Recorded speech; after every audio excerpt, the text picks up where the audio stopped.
Caroline Roche sur Europe 1. Le sujet n'est plus dans toutes les têtes avec les journées pluvieuses qu'on traverse ce mois de janvier, mais de nombreux sinistrés subissent toujours les conséquences de la sécheresse historique de l'été dernier. Selon une étude qu'on vous dévoile ce matin sur Europe 1, près de 3/4 des sinistrés n'arrivent toujours pas à se faire indemniser par leur assurance. Votre invité Alexandre, c'est Olivier Moustakakis, cofondateur d'assureland.com, comparateur d'assurance en ligne. Bonjour Olivier Moustakakis. Bonjour Alexandre Lemaire. Les résultats de l'étude que vous nous présentez ce matin sur Europe 1 sont frappants. Après la sécheresse de l'été dernier, près de 3 sinistrés sur 4 n'ont pas été indemnisés par leur assurance. Pour quelles raisons ? Alors clairement, c'est édifiant. Donc quand on parle du risque sécheresse, on vise bien évidemment le phénomène de retrait-gonflement des sols argileux qui vont provoquer des fissures sur les habitations. D'accord ? Alors, plusieurs raisons. C'est vraiment un parcours du combattant pour arriver à se faire indemniser. Première raison, c'est qu'il faut d'abord que la commune ait été déclarée en catastrophe naturelle par le gouvernement. Et on voit bien qu'il y a un dossier sur 2 qui est refusé en moyenne. Donc il y a peu de communes qui sont déclarées catastrophes naturelles pour le risque spécifique sécheresse, d'accord ? Et quand bien même une fois que la zone a été déclarée catastrophe naturelle, il y a un expert qui est mandaté par l'assureur qui vient faire son expertise sur votre habitation.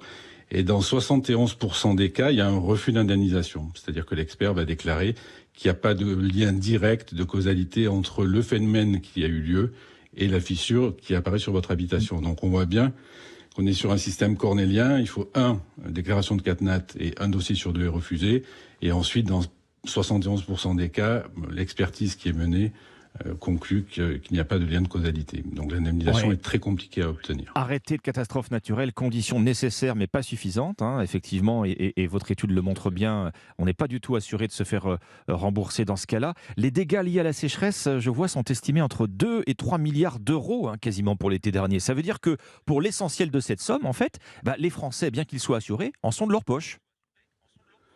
Alors tout à fait, en moyenne, chaque année, on recense à peu près 30 000 sinistres déclarés qui sont liés à la sécheresse, pour une charge assurantielle annuelle d'environ un peu moins de 500 millions d'euros. Donc on est loin des 2,8 milliards d'estimation du coût global, si vous voulez, de la sinistralité sécheresse, et pour les raisons que l'on vient d'évoquer. Ce que fait apparaître aussi votre étude, c'est qu'un grand nombre de sinistrés ignorent tout simplement qu'ils peuvent déclarer l'apparition de fissures sur leur logement et finalement, bien peu engagent des démarches auprès de leur assureur. Alors, tout à fait, on a à peu près 60% des personnes qui ont été interrogées qui ignorent en effet qu'ils peuvent faire appel à une déclaration de sinistre pour des phénomènes justement de fissures sur leur habitation, ce qui est un nombre important. Donc là, il y a un manque en effet de communication et de pédagogie pour inciter les gens justement à faire des déclarations, même si ensuite on rentre dans le parcours du combattant, ce qu'on a vu précédemment. Oui.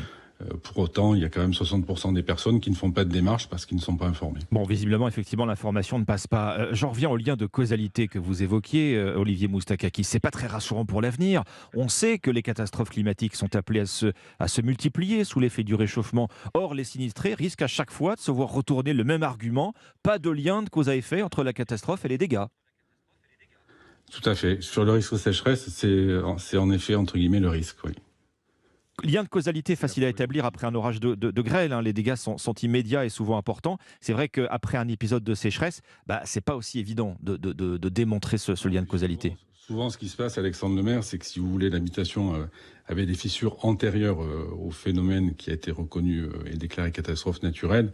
Donc c'est à ce moment-là que l'expert dit que les fissures étaient antérieures. Donc il n'y a pas de causalité directe avec le phénomène qui vient d'être déclaré et l'apparition de fissures. Quels sont les meilleurs conseils qu'on puisse donner aux sinistrés qui se sentent un peu noyés ou découragés face aux démarches à engager ? Comment voir clair, comment faire simple ? Alors ça, c'est plus une action, je dirais, du gouvernement sur la modification du régime et sa simplification. Bon, il y a eu au fil des années quand même des évolutions plutôt positives, parce que c'est quand même un système qui aujourd'hui est quand même plus transparent que par les années précédentes. La commune peut faire un recours quand elle n'obtient pas la déclaration de catastrophe naturelle. Elle peut faire un recours qui est facilité. L'État est obligé de donner des raisons précises au refus de déclaration de la zone catastrophe naturelle, que ce soit pour le risque de sécheresse ou d'autres risques qui sont couverts par ce régime. Voilà. Après, c'est un régime qui est intéressant, qui a été créé en 82, qui est intéressant parce que sans l'existence de ce régime, on n'arriverait plus à s'assurer parce que l'assurance coûterait beaucoup, beaucoup trop cher sur certaines zones. Oui. Merci. Je rappelle l'enseignement principal de cette étude que vous publiez. Après la sécheresse de l'été dernier, près de 3 sinistrés sur 4 n'ont toujours pas été indemnisés par leur assurance. Merci Olivier Moustakakis, cofondateur d'assureland.com, comparateur d'assurance en ligne. Merci à vous.